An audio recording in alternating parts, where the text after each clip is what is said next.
Hello, everybody. Welcome back to our podcast series, The Art of Connected Parenting, where the founders of Sproutable are coming together to talk about the power of up-leveling how we think about and understand our roles and relationships with our kids. Just to remind you of who we are, I'm Casey O'Rourke, host of the Joyful Courage podcast, positive discipline lead trainer, mom, adolescent lead. With me are Alanna Beebe, my friend, brilliant, thoughtful mama and positive discipline parent educator as well, and my sister from another mister, Julietta Skoog, also a mom, early years lead, positive discipline trainer, and so much more, right? We're so excited to continue to dig into this work with all of you. Thank you for being here and listening in. So, last episode, we talked about being intentional and considering what our goals are in regards to how we interact with our kids and who we be in relationship with them. This week, we're talking about the amazing experience of doing all the work and still having all the challenges, or at least that's how it feels, right? And so we've been practicing intention, we're reparenting, our perspective is broader, we're considering the long term, and the mischief is still there. So I want to hear first from you, because I want to know, what do you hear? Like, how does this show up in parenting classes? I was just going to say, this was how I was going to lead it off, actually, which is this idea of the spoiler alert. Like, the challenges don't go away. They morph, they change, but there are always challenges. So I think there is this, based on what's out there in marketing, it's like 1, 2, 3 magic, or just in these 5 simple steps, it'll all magically, be gone. Yeah. And so I think that's what I hear in the parenting classes, which is, and I say straight up, hey, I'm not trying to sell you like perfect kids by the end. So number 1, the challenges are there. They're always going to be there. The difference is the way that we feel, right? In our confidence, how we experience it. And also, frankly, I think there is a real growth that is hard to see sometimes, right? Because you're always focused on the hard things. And so how awesome it is when you are in a parenting group or with your friends and you're able to really thoughtfully reflect on how far you've come, where you're going, because I think sometimes we lose sight of that too. Yeah, absolutely. So I say that to a lot of groups, like we always pause and say, what is working? And even being able to go back to original challenges and say, oh, that used to be a challenge. That's so funny. I totally forgot about that. Yeah. The hitting, the throwing toys. Yeah, that's right. Like dropping food off the plate on the ground. That's right. Those things that moves on. You move on from there. Yeah. Peeing in the corner. Peeing in the corner. Right. Well, the high schooler that comes in the door. Drawing on the walls. Right. Drawing on the walls. Right. So that piece too, I think, is important to hold and say, look how far we've come. We're in a different set of challenges, but we're that part too. So I think there's that piece of, wow, this is relentless. Another thing that I hear a lot, because I work with the younger ages, I take them all up to the tweens and then head them over to you, is this idea of the relentlessness in the early years, but how much of it is front loading, and I see that even with my own kids, or would see it with my students where they start out as little preschool kindergartners, and then by the time they reach 5th grade, look how far, like we've done so much work in these front loading. Yeah. They really are heading off in a new place. And so there is some reward and and even that like 7, 8-year-old reward place too, because that's the next emotional brain leap, right? That's right. I call it that's the sweet spot. I call it the magic 8 developmentally, because that is when all the lights turn on. Yeah. It is suddenly, the world is bigger. I envision it as this like stack.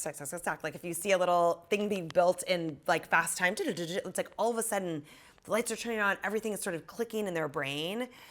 And it is bigger. It's a little more emotional. I remember Josephine, actually, my oldest, saying, everything just feels bigger now.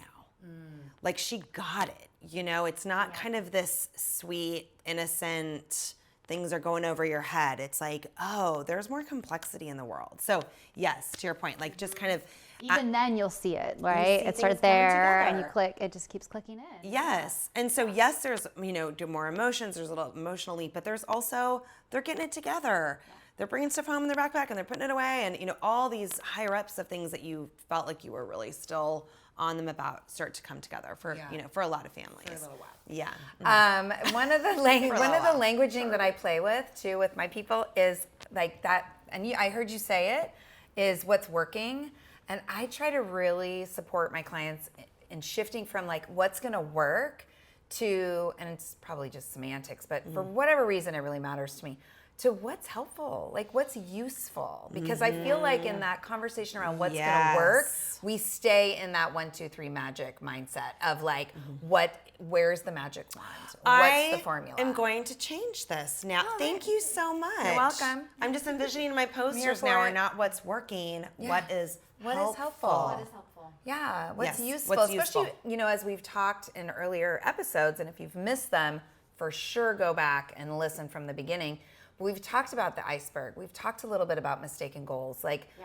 And I feel like that, what is helpful, what is useful really takes us more automatically down into what's going on under the surface.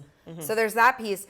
And then, what happens in the teen years sometimes is the looking back is like there's this longing for the magical 8, 9, 10-year-old who was joyful and snuggly and open. And not everybody had that experience with their kids when they were in elementary school, but a lot of people, it's this like, oh, they used to be.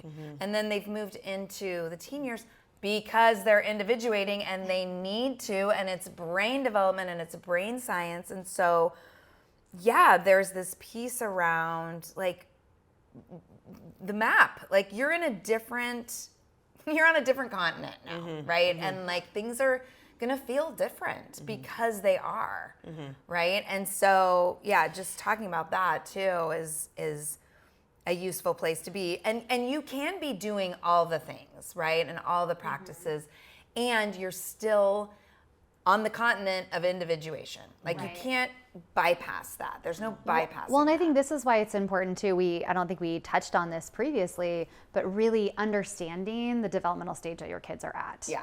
Like having that grounding, having that information, because it doesn't take a long time to get that information, but it's so helpful to have the perspective of when they're 3 and 4, their emotional brain development is off the charts. They are going to have big feelings, either internally or externally. It's going to happen, right? At teenage years, you are going to have individuation. You are going to have novelty seeking. That is going to happen. It's part of their natural development. So just understanding those things can help you come from a different perspective as well. Yeah, for sure.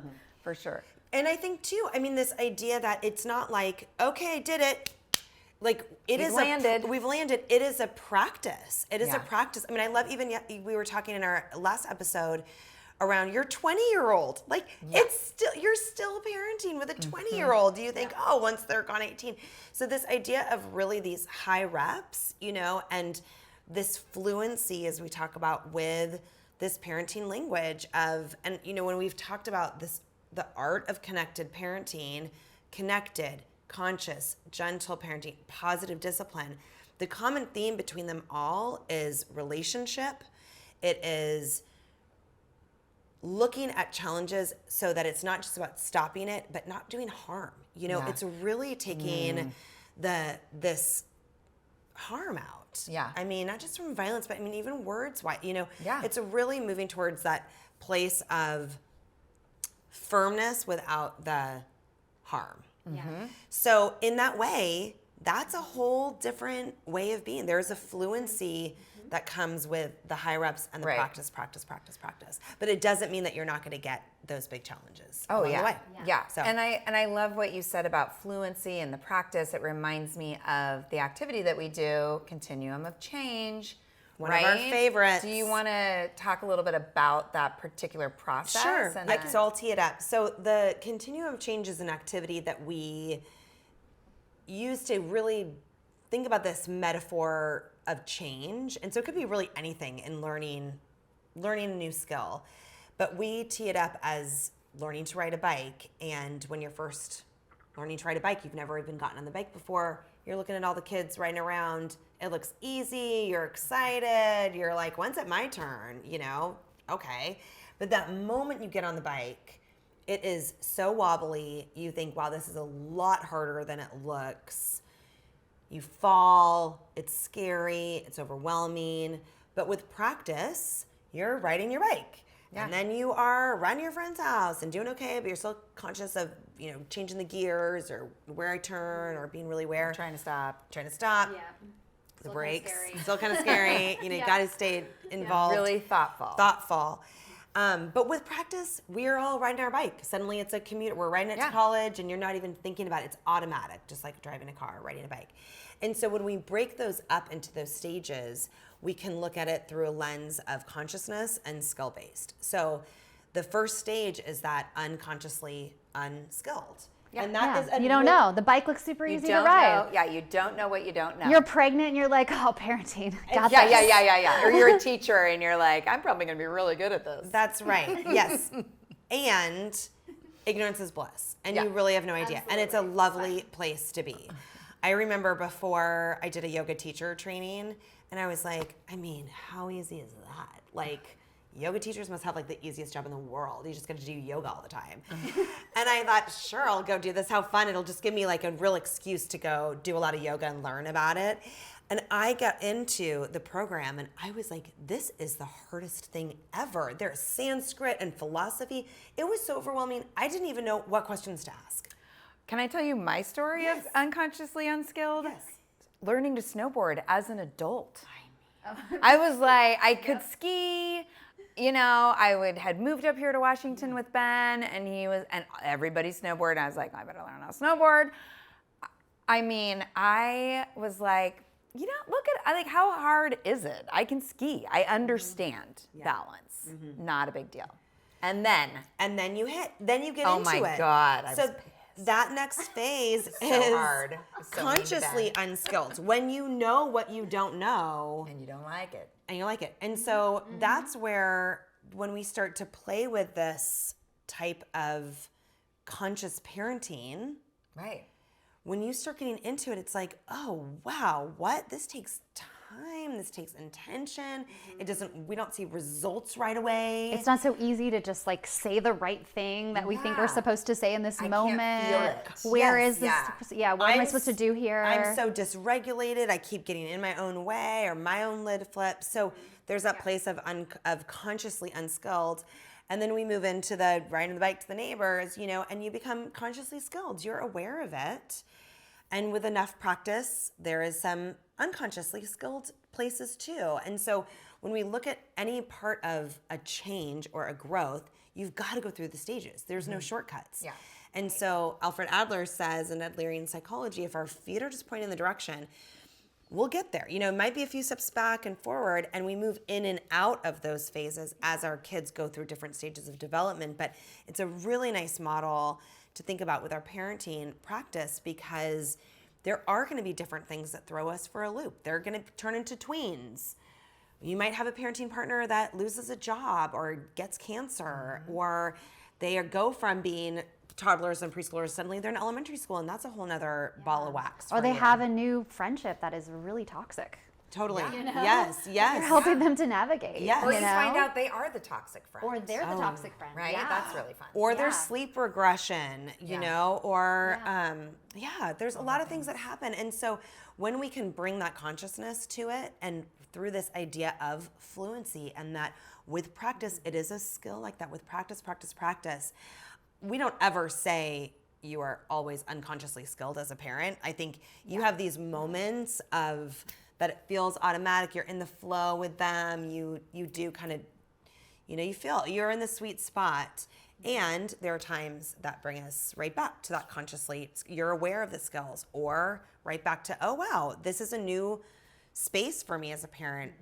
I don't have the skills for this yet, but we're going to work on this together. Yeah. Will you tell your story about Violet and of to illustrate? Yes, absolutely. So we had always had issues with Violet, who's my middle, with dogs. She was always afraid of dogs. She had situation when she was about 18 months in the stroller with my sister. Always blame your sister. Where I wasn't the one in charge that day. It was definitely her fault. It was definitely her fault. Yeah. Where apparently this dog, came up and the owner was like, "Oh, they're friendly," and then like leaped into the stroller with Vi, and so she was super afraid. And even at that age, she would retell the story over and over again of like, "Ooh, Vi, this little narrative." And so we would retell the story with her and hold her and say, and then you got comfort. We'd do the sign for comfort. And so it was always part of this narrative. She was always a little jumpy of dogs. And so we really tried to open up opportunities for her to be around dogs. We don't have dogs a lot in the neighborhood. But I also found myself doing some enabling practices where if we'd go to a friend's house and they were like, "Oh, we'll put the dog away," I would say, "Thanks," right? I wouldn't say, "No, it's good practice." So over time, I had really created this buffer around her. And it started to get worse. So I want to pause you. So you create so where are you in the context of the continuum of change? Yes. Where I would say I was consciously unskilled because I was aware that there was this issue with the dog, but I wasn't doing anything about it. Okay. And could you feel that tension of like, I'm not really solving this problem? Absolutely, okay. Especially when we would go to a friend's house and they would not have the dog put away, and I would find her huddling in the corner and not wanting to come and be social with everybody, which is totally in her personality. Like, she's such a social butterfly. And so, of course, I would get to like, "You're embarrassing me, get out there," and not acknowledging it or validating it at all. So once that pattern felt so uncomfortable, it had to move me to action. And I say that with the caveat that and of course for her, so uncomfortable. I mean, that's with the place, right? It wasn't just about how I was feeling, but also I could just be like, "This is a problem for you." Her first question would be when we got offered to a play date, she would say, "Ask them if they have a dog." I'm like, that's always fear of it. Yeah, right. So so I moved into this place of practice of saying, we're going to deal with this. Like, you know what? Let's get in the ring together. We're going to get through this. And so I signed her up for this little kung fu class where they had a dog in the studio. So I thought, perfect. It's like the mental strength.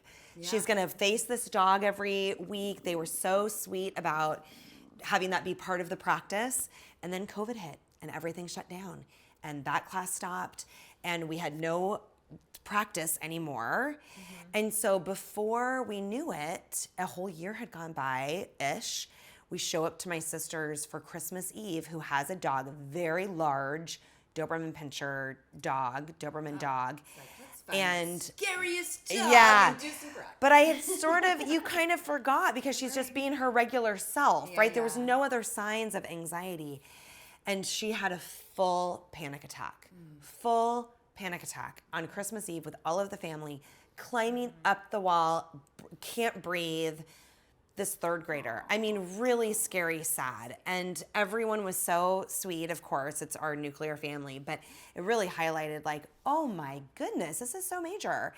So it really moved me into this place of consciously skilled where I was like, all right, this is what we've been training for. So the positive discipline tools that I pulled from really were around firmness, follow through, perseverance, not giving up, just giving the message, huddling up the family at the family meeting and saying, guess what? We're here to help Vi. It's a solution situation, all hands on deck. And we created this little annex to our family meeting, which was that we started talking about anxiety as a family. And Joe's talked about when she was younger and had a real fear around fire. And we worked through that as a family through her stuff. John talked about his experience with anxiety. We all have it. I talked about the different performance anxiety that I have that shows up in our bodies. So even just that of like breaking through this, and I think there's a little creeping of shame, or just like this is a big issue for us, and embracing it as a family was really helpful. Yeah. So, well, and this is a little side note, but just how your family comes together as a team is so powerful to support each other, and how you bring everyone like, okay, like here we are.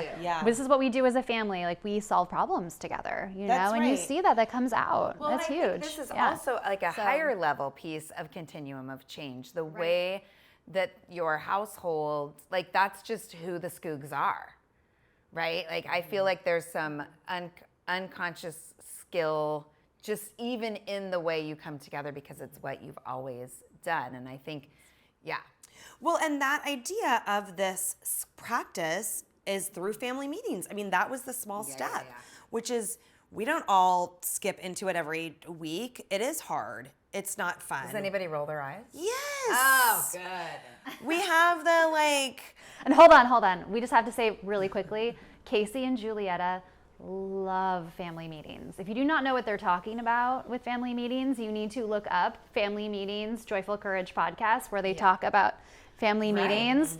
Look it up on our website. There's a blog about it. Family meetings and positive discipline. We could spend a whole time talking about it, but it's a time to come together as a family and be solution focused. Well, and I think, as like just a general term. And this tune-up, as this oil dipstick kind of situation where it's like you do have to put in the reps and the practice in these little doses if there are some results. But that being said, this was a big challenge. I mean, this is a kid who was paralyzed, and I didn't know if we were going to get to the other side, but I just said, I'm not going to give up on you. If this is until you go off to college that we're working on this, then we will be doing that. Can I ask you a question? Yes. How did you hold, is this something we can solve or is this something we need more help with? Great question. Well, I immediately was like, I need help. Yeah. Of course. This poor kid was climbing up the walls, and so this is actually a crazy side story. So I called a bunch of therapists or looked up, especially the phobia piece of anxiety is really specific. And I really wanted someone who could help us with that piece. And so I Googled and found the people who all had wait lists. And then one person, and that also, I think there's a little bit of that discipline where I was like, I made the list. I set aside a little bit every day outside of my work hours to make the phone calls and just chip away at it. I wasn't like, this is too overwhelming. There's so many people, or where do you start? It's like, just start, just like with their team, just start, just get it moving. So I called, and then this one person answered, and he said, I don't know how you got my phone number because I only work with adults, but he listened to my story and he said, oh, you're a school counselor, you're a school psychologist, you do this work. You know what? Get this book called Freeing Your Child from Anxiety. We'll put the link in the notes. And I think you could do this. And I was like, awesome, we'll start there while we're on the wait list. So empowering, right? Which is also why I feel so passionate about empowering parents to be you don't have to outsource everything. It's awesome. You can even do it in conjunction with a therapist. Awesome, yes. And empower yourself. Do the work at home too, So I read the book and we pulled different pieces, and I would bring that book to our little anxiety session as a family, and we would start with each stage. Gosh, I feel like we all need this. Can you just? Yes. We should just have the family meeting charter on anxiety. It's like a 6 meeting process we can offer up. Offer from Sproutable. Well, I was like a new offer, you guys. Wait, I'm also thinking of my plan. cracking up, you two, because I have an anxiety workshop this spring. I know you do. Okay. There is, And definitely join Julia's anxiety workshop in spring of 2024. If you're watching this later, it was spring of 2024. We will continue to have them. Okay. But this piece, coming back to this continuum of change, where it was like, it was as a family, also for her movement, that we really chipped away at like, okay, what does the exposure therapy look like? So this is the part where I think the permissiveness or sense of just like come in with positivity can be a detriment to parents who are on this conscious parenting, positive discipline road, because it does get hard. Yeah. It gets hard and super messy. And so you have to come in with the firmness and the follow through and the commitment. Yeah. So when we would go to these stages of exposure therapy and say, this is what we're practicing next, are you ready? What is that growth edge? Not too much too fast, but what is the growth edge? And Josephine would be like, well, last week we were on walking through the park with dogs on a leash. Where are we at next? And Vi would be like, I think I need some more reps on that. And we'd be like, okay, so one more week and then we're moving on to the next phase. Now we're going to get to the place where the dogs are off a leash. And ultimately we got to this place where we went back with my sister and her dog off a leash. And Vi had a visceral, shakedown, PTSD, and we just wrapped around. We were at the edge of the lake, and we were like, I really had to hold her physically and say so strongly and confidently in my body, I will keep you safe. I will not let anything harm you. You can do this. We've practiced. And literally like hold her to get her next to Duchess, the little sweet dog. And once she got, like, I would kind of force her to touch, her whole body just softened. And then she was like, okay, you know, and kind of shake it out. And then by the end of the session, she was throwing the stick for her and giving her and rubbing her, petting her. And I took a video of her, say to yourself, tell your future Violet, look at me, how are you feeling? Look what you've done. And we just kept practicing those kinds of high reps. And it would change, you know, if we went away with a family and they had this cute little puppy who like could not have been less scary. Like stuffed animal puppy. Exactly, little sweet cowboy. And same thing, we had to do it again. But then once she broke through and we were like, we are doing this, she was there for the weekend. So it was just these high ups and this commitment, you know, to get us to that place. And it'll still creep up a little bit. I don't know if you noticed on our walk this morning, I carry dog treats in my pocket when we walk to school or out. And so for years, I thought that was just your Ziploc full of meds. No. God, what do you think I am on all my vitamins for the walk? You know. Because so just to keep her as that exposure therapy with, you know, that kind of piece around like we're getting comfortable around dogs. Sure, yeah. So that was. This is what I love about your story. And this is where I think people get mixed up a little bit when they are super gung-ho with positive parenting, conscious parenting, gentle parenting, whatever, is there's this movement, this language around let your child take the lead. And I see that with the parents of teenagers too, but it's a mutually respectful collaboration. And it's a back and forth dance. Like we get to pay attention, like she said, I think I need more reps with the dogs on the leash. And you respected that while also holding, we are doing this thing to help you move past. Because we all want to be comfortable. You know, our kids want to sit in comfort. And when things are uncomfortable or new or, different, they're not going to be like, oh yeah, let's do that. Yeah. That's right. You know, it's the same as practicing emotional regulation. I just kept thinking about that. You know, I mean, if you're a parent and you're listening to this and you're like, oh yeah, well that makes sense because of big phobia. Of course, I would follow through. But it's the same thing with emotional regulation. Yeah. You know, you go through the stage of kids having tantrums and big feelings, but if you never do the work to teach the skills so that your kids have their own self-soothing techniques that are healthy for them, then forever they're just not going to have those, you know, or they're going to have to figure it out consciously unskilled, and they'll have to figure it out eventually, you know, like something's going to figure out for them. They'll replace it with something that may not be healthy for them. That's possible. So it's just like always going back to that, like, oh, we're always practicing this, we're always leaning into this. And so that's right. And that is exactly, I mean, I think because we had this practice in these other ways, it wasn't so overwhelming. It was enough to be calling therapists for sure, but it also was like, we can handle this because we've been practicing since they were little around these types of coping skills, and even this languaging of coping skills for healthy emotional regulation. And the land we're living in now, all these young people and older people too, all of us adults living with anxiety. Yeah. So much anxiety. So much, you know, and that's the emotional regulation piece. That's it right there, right? That's the skill. Yeah. Right? So, and even when we think about our bedtime routine for a toddler, like that grows for us into what are those healthy things or healthy habits that is that almost like, I mean, I guess a habit.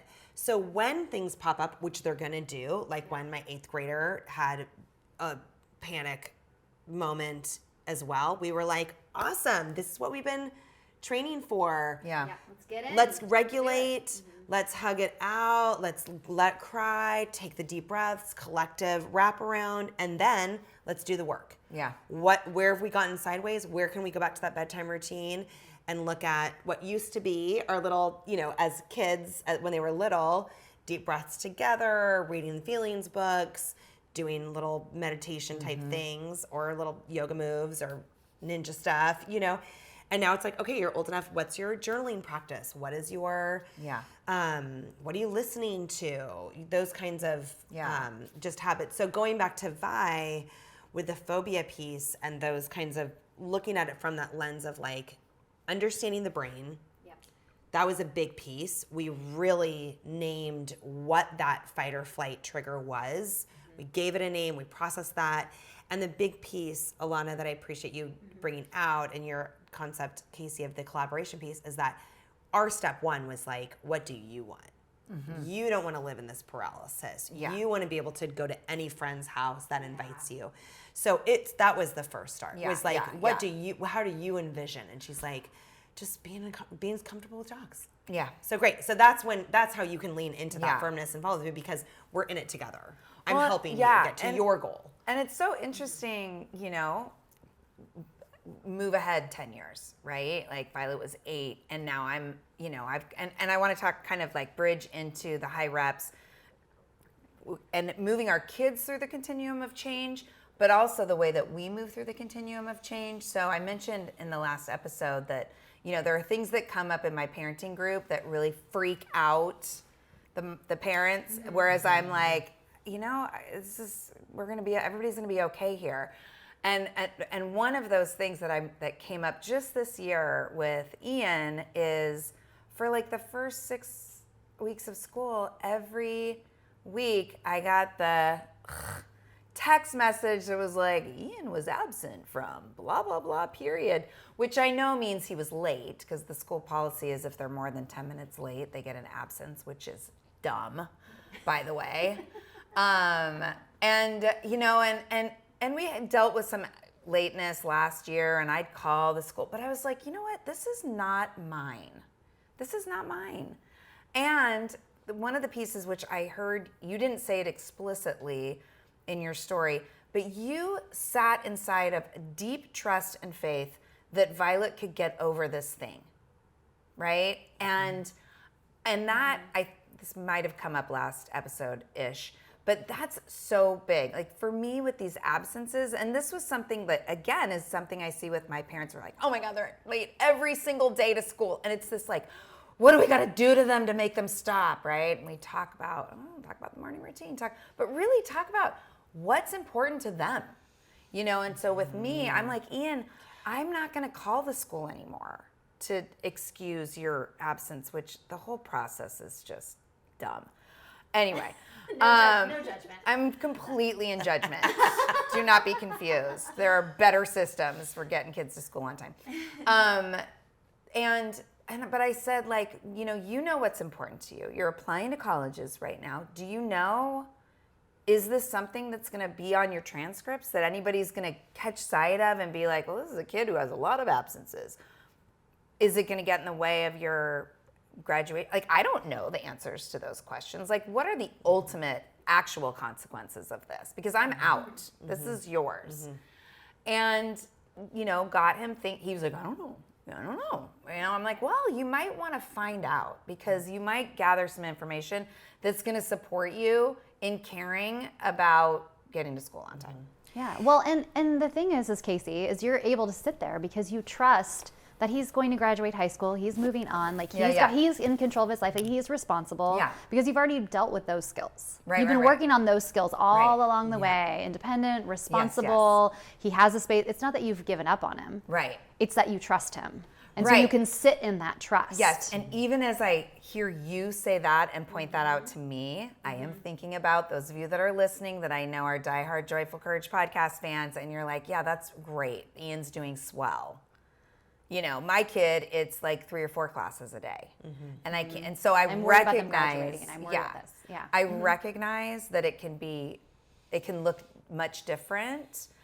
And I just, with those clients, I go right back to what you said, step one. What do you want? Slice it thinner. What do you want? Are you looking at, do you want to graduate with your friends? Or not? Are you open to summers? Like, there's this piece. What's your plan? Yeah. But what I'm getting at with this is, I feel like sometimes I have to remind myself, because of the work I do every day, all day long, because of how long we've been doing this work, we have a lot of places where we are unconsciously skilled, and it's like, oh yeah, it's it's something that's a part of me to trust that my kiddo is capable, and no matter how dark it gets, I get to really lean into there are gifts here for them. Like even, Rowan's story. I mean, that was not the same as Ian's. And even then it was like, I have to trust that this is not how it's always going to be for her. Well, and we talked last episode around mistakes being opportunities to learn. And I was thinking after we wrapped that episode about, I don't know if we necessarily dug in enough around, but what, like yes, we know that. Yeah. And, but do we show that to our kids? And so I think it's these places that we're talking about here where that's where it's putting in the practice, and that's how we also can communicate that message with our kids too.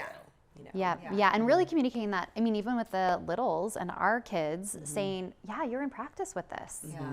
Well, and you, Alanna, I mean, will you speak to just your practice from day one, because you really were immersed in this before even having children.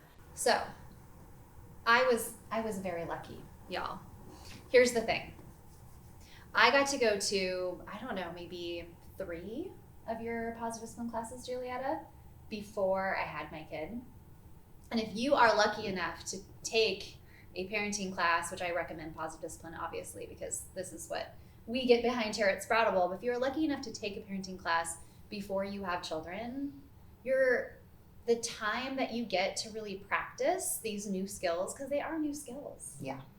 This is the thing that maybe you were lucky enough to grow up in a household where you learned emotional regulation, you learned all these important life skills, and you're coming in like, I got this, consciously skilled. If you feel really consciously skilled, you know where the rubs are, and you're like ready to go. That's amazing. I would love to meet you. You must be an incredible person. Yeah. Because even where I am, that was not where I was at. But becoming into parenting, I believe that we all would benefit from taking a parenting class. Absolutely. Especially a class where we learn about development and we learn about these social emotional skills. We learn about these life skills and how to teach them and what that looks like, especially in the younger years. So I had the benefit of taking Julietta's class various times before I had my kid. And when I had my baby, I got to practice these things. I got to practice my baby crying. Like, you are so sad, or you're so uncomfortable, your diaper's wet. Like, and saying those words and validating the feelings and being there and, realizing like the feelings are okay, and like going through my process with that before my kid could even talk. Right. And so by the time I felt like it was like really important to like start using that language, I had already been practicing through that time. And that's that fluency, right? I mean, that's fluency. It's like learning the language. You have to be immersed in it. You can't just have somebody tell you, oh, do this, say this, blah, blah, blah. And that's not what we do anyway. We don't say this is how you should act or this is what you should do, but you have to find your own language and your own way of moving through parenting. And you can only do that through practice. You can only do that being there. So if you don't have the information and you're practicing and then you're like, oh gosh, that's actually not how I wanted to show up. Now what can I do? Then you're like backtracking, right? And then you're trying to figure it out, and then you're trying to change your practice, right? But what this, like, I envision this world later on, maybe where we all have this practice before we have kids. And then we come into having kids and we're like, oh, now we're really immersed in it. Now I'm really practicing, and here it is. And we don't have to like change these patterns that we've created. Why is that? I'm like, we have our birthing class. We have, I mean, think about how many people don't even go to birth class. I mean, right, sure. We're making an assumption. Right. We're even, I mean, yes, there's so many things. We could also talk about how I only took 1 semester of economics in high school, and like, that was it. Financial literacy. But like, I mean, there's a lot. But yes, this idea really of having this parenting plan, or just even an awareness, right? Moving, if you can already move out of the unconsciously unskilled and be in the awareness, unskilled place before your kids are talking and throwing stuff at you and yelling at you. Triggering all your inner child stuff. Then and you're like, what do I do Right. about this? Yes. Right? You were ahead of the game in terms of that practice and fluency. And I also recognize that this is within the context of the lives that we have, where we are really isolated again as families and parents. You know, we aren't growing up in a community like a lot of people are, where you are around kids growing up your whole life. You see it. You know, you're around it. The multi-generational. You know, multi-generational household, village life, whatever it is. You know, I recognize that. And if you find yourself in a place like we are, right? You're like, actually, I would love to have this information beforehand or early as possible, right? Well, yeah, and one of those key pieces you even said, I mean, that you would practice as a baby is this idea of intrinsic motivation. Because even in your story, what I heard you saying with Ian is there are all these parents that are like, what am I going to do? How can I make them? And really having this deeper understanding of encouragement and intrinsic motivation for how to have the kids want to change, want to go to class, you know, want to be okay with dogs. Like that part of want to move out of the discomfort and to grow. That's the piece. Yeah, and so grit, that perseverance. the grit, the perseverance. And you think like, are they even listening? Well, first of all, put it in the form of a question, and then they're considering, right? Let them be in the Think for themselves. consideration. What Ian ended up doing is he sent me a video and was like, okay, hold on, Mom. This is one of the counselors at school. And he puts the counselor on his video and he says, will I graduate? Are there too many missed classes? Like, will I not graduate because of absences? And the counselor was like, absolutely not. You will still graduate. And Ian was like, there you go.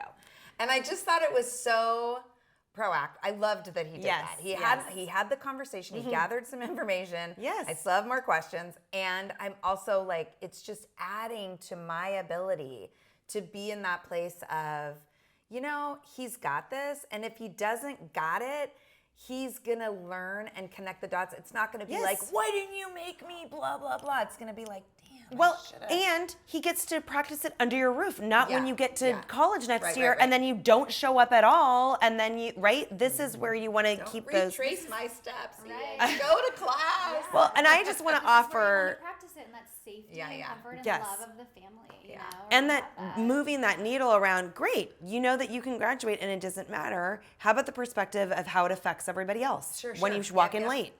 And the teacher, and that chance to just offer these pieces. And when with the motivation piece, we know kids need competence. They need the skills. That's why we have to teach. They're not going to be motivated if they feel like they can't do it. That's where we slice it thinner. I mean, that was a huge piece that I leaned into with Violet of just practice, practice, practice, and evidence. You did it. You walked across the park. There were all those dogs that were running around off a leash. You know you can do it. You didn't die. She told me this. I was like, what do you think is going to happen? And she was like, I think it's going to eat me. I know it in my head. It won't. But that is, in the moment, that is what I feel. So it's like that kind of evidence that you have to build in order to help, and the teaching, the competence around your understanding your own brain, that it's not you, it's this security guard that's setting off the alarm and nobody else's alarm is going off. You know, the higher ups around that. And then we get to use that now when she's afraid of getting a shot or something. I'm like, nope, the drama queen's showing up. That's what she named it. The DQ is showing up. Don't let her upstage you. You get on that stage. You be in front and center. Tell her no thank you. That kind of just playfulness. Yeah, that's because she's super into theater. So, but what I wanted to say too about the motivation, so there's the competence, but there's also the relationship. Kids need that connection, and that's what you have with Ian there. It's like that collaborative connection. For sure, too. For sure. And he knows. A connection to you and a connection for them of why it's important. Yeah, and it's not, I'm not building this dynamic of I'm letting my mom down. Like, you know, like, or because I mean, first episode. Our own story. Right? Back to our own story. Right. I don't need to recreate this. Your value is tied to your attendance. Either. Like, I'm going to love you no matter what. And if this does get in the way of what you want, that'll be a drag, and we'll figure it out. You know, like, or you'll figure it out. Which is the example of the and third. You'll live through it. The third component of intrinsic motivation, which is autonomy. It's like, this is yours. This is yours. We talk about it in my classes as handing over the energetic responsibility. And which is not the same as a blank check, right? But it's really like, actually, I'm freaking out about this. I'm really worried about this, but you're the one that's deciding your relationship with, fill in the blank. So I'm going to hand that over to you. I'm going to stand by you. I'm going to love you. I'm going to offer support and resources. The other mantra that I love in my work is fiercely committed, lovingly detached. So fiercely committed. Sounds very much like Friday Night Lights. Is there something around that? Open heart, clear eyes, full hearts. Friday Night Lights, the football show? Yes. I don't know anything about that. What is it? Open heart. I didn't watch clear that eyes. show. Okay. Oh, it's so good. Okay, go ahead. Back to you. Say it again. I want to hear. I want to really hear. Fiercely committed. Fiercely committed. Lovingly detached. Lovingly detached. Which, I think So about in your good. story, Yes. you were there for it. You were ready. You offered Fiercely resources. committed. You offered practices. But that loving detachment of this has to happen in a certain time period. It has to look a certain way. Fiercely committed, lovingly detached is my compass for all of my relationships. It's not as easily, I feel like, I think I said this weeks ago, I've got it down-ish with my kids, and now I'm working on it with my husband, right? So it's this place of I'm here, I'm solid, and I get to let go of this vision of what it should look like, has to look like, how the timeline. Oh well, my gosh, that's the attachment. I have to say, you all will know my password for things, which is aparigraha, because How do you spell that? Now you need to change your password. I'll change my password. It's good. I needed to anyways. But it's this idea of in yoga teachings that when you hold on too tightly. Yeah. And so aparigraha is softening. It's not just detaching, but it's softening and the detachment, and it's that letting go. It's the not holding on so tightly. Yeah. That's what it is, And I actually just randomly heard Oprah talking about this in a way where when we keep getting Oprah. my plug. Let me just go back to my vision board of sitting with her under her oak trees. I have to just get that. Can we just have all three of us in that vision? Yes. The team. But this idea where when you keep coming back to those same things with your kids or people, why is this keeping coming back? Why is this less this keeps coming up? We keep getting these same conflicts. That offering of what am I so attached to that I need to let go, that I need to soften and not hold so tightly. Yeah, my friend Jeanette talks about the spiral. Life is not linear. Life is a spiral, and you go move through something, and you're like, sweet, learned it, and then it comes back. Here it is again. And I have different skills. I have a little bit more experience in my back pocket.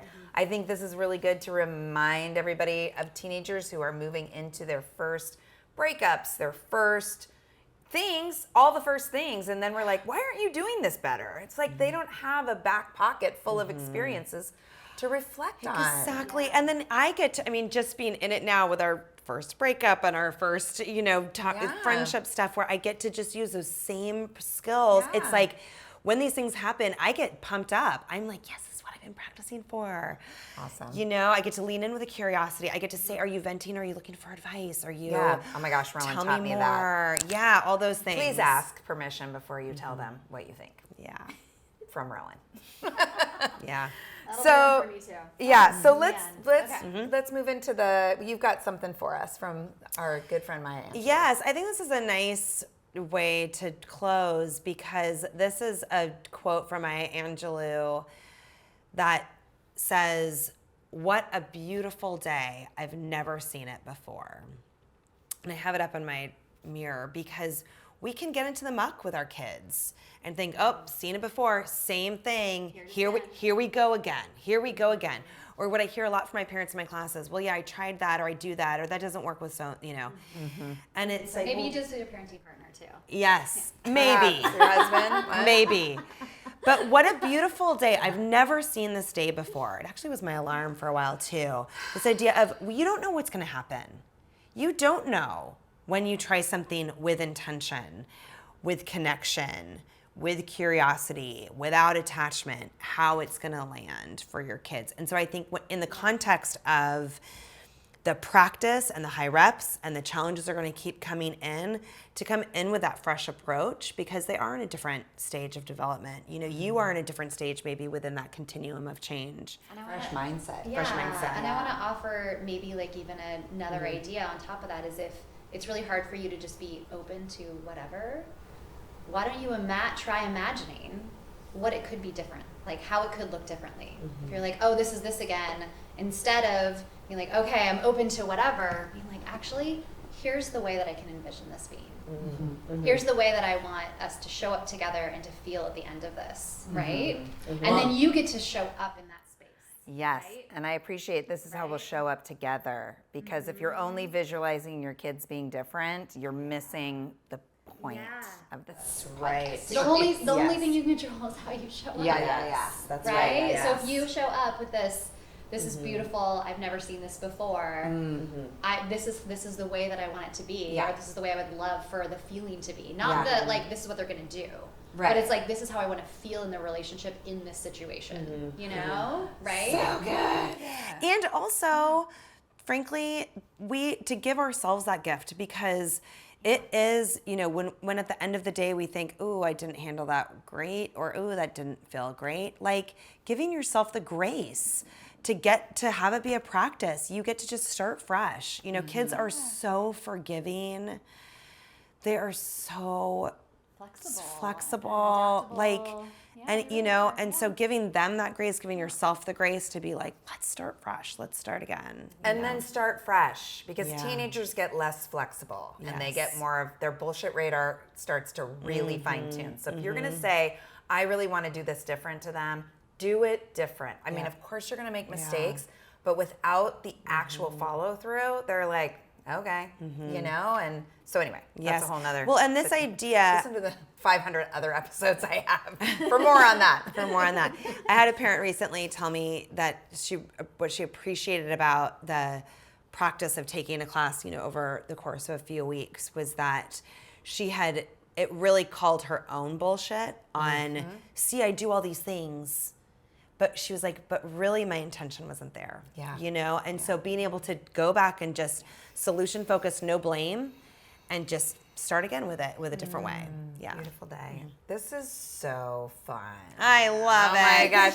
I hope everybody that's listening is really marinating and just, what a good time we're having. I hope that listeners and watchers that you're really feeling included in this, because we can deep dive into this stuff all day long. So this is such a gift. Thank you, everybody, for hanging out with us, for listening, for watching.